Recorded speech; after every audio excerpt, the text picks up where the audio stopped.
Hello and welcome back again. Welcome to the third segment in this free 12-part course. I hope you've enjoyed what we've done so far. I know it's been quite simple, but if you remember me saying, this free 12-part course is aimed at beginner guitarists. So, of course, some fundamental things that you'll need to be able to progress quickly. So I hope you've managed to practice tuning your guitar. I hope you've got an electric tuner by now.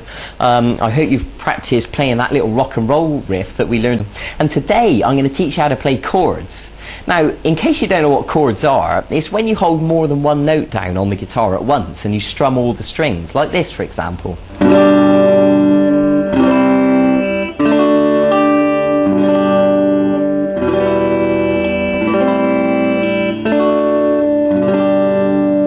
So that was just a few examples of some different chords, and of course the more chords you know, the more flexibility you're going to have to be able to play a variety of different songs. So I think it goes without saying that it's better to learn as many chords as possible, and then you really have got the ability to play more things. And especially if you're the sort of person who enjoys singing as well as playing, then chords are going to be brilliant for you because you'll be able to strum them whilst you sing over the top and it'll sound fantastic.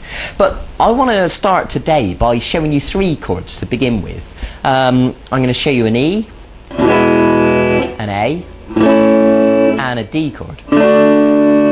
And these three are what I consider to be the most useful, the most widely used chords. So once you know them, you'll find that they crop up in lots of songs. So it's important that you get to know them right from the start. And then of course, as we progress, you'll learn more and more chords, and you know, we can go from there. But let's start simple. So I want to begin by showing you the E chord.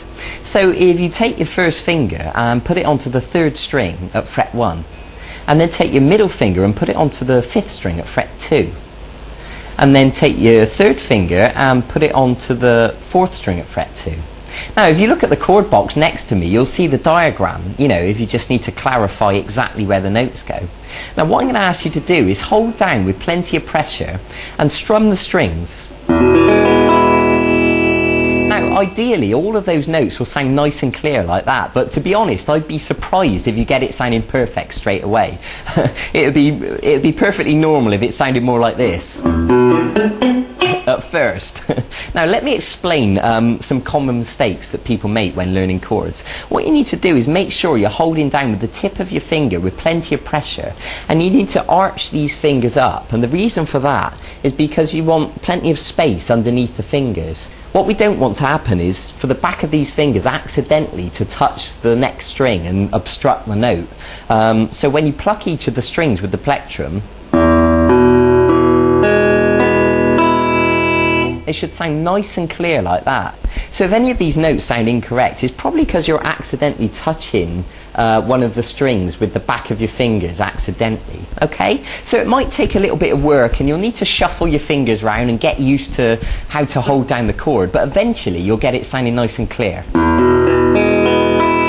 So that's something to work towards. So the next chord I want to show you is the A chord, and it looks like this. So what I'm going to ask you to do is to put your first finger on the fourth string at fret 2, and the middle finger on the third string at fret 2, and then the third finger on the second string at fret 2.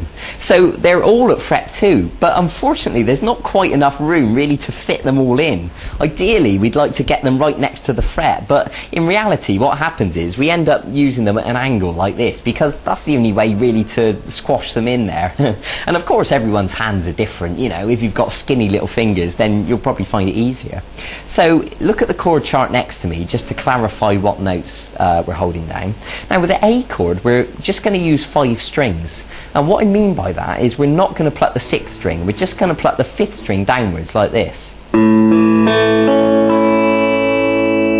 Okay, now of course, like I said before, it would be unusual if you got it sounding perfect straight away. You know, what usually happens, the back of this finger on an A chord accidentally touches the first string. So what I want you to do is make sure that the first string is open correctly as it should be. And if it is, then brilliant. And just pluck those 5 strings again just to check it's okay. Okay, good. So now let's move on to the third chord I'm going to show you, which is the D chord. So if you put your first finger on the third string at fret 2. Now listen carefully to this, because some people get muddled up with this one. The middle finger goes onto the first string at fret 2. and then this third finger goes onto the second string at fret 3.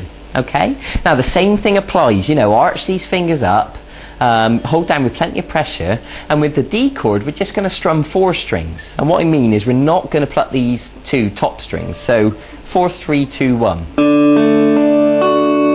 Okay, so what I'd like you to do now is to stop the video and practice each one of these chords. The E chord with all the strings, the A chord with 5 strings, and the D chord with just 4 strings. And of course, with this video, you also downloaded a PDF document, and you can print that out, and it's got the diagrams there for you, so you can look at them next to you, so you don't have to keep rewinding the video. And practice them and get them sounding nice and clear.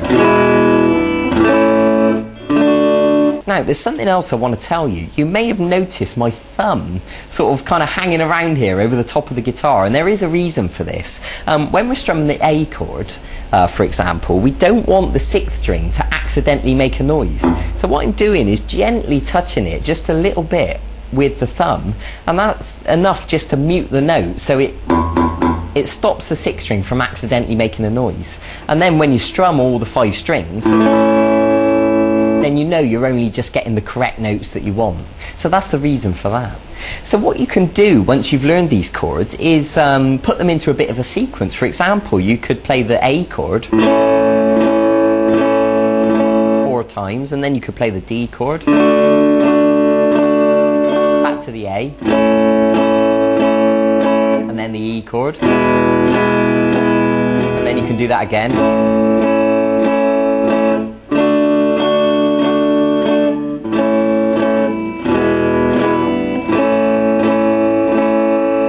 So you can begin practicing changing from one chord to the other, and you'll find that you'll get quicker and quicker at changing from shape to shape. Good. So that is a brilliant place to begin with chords. So I suggest you go and practice that now. Go and get on with it.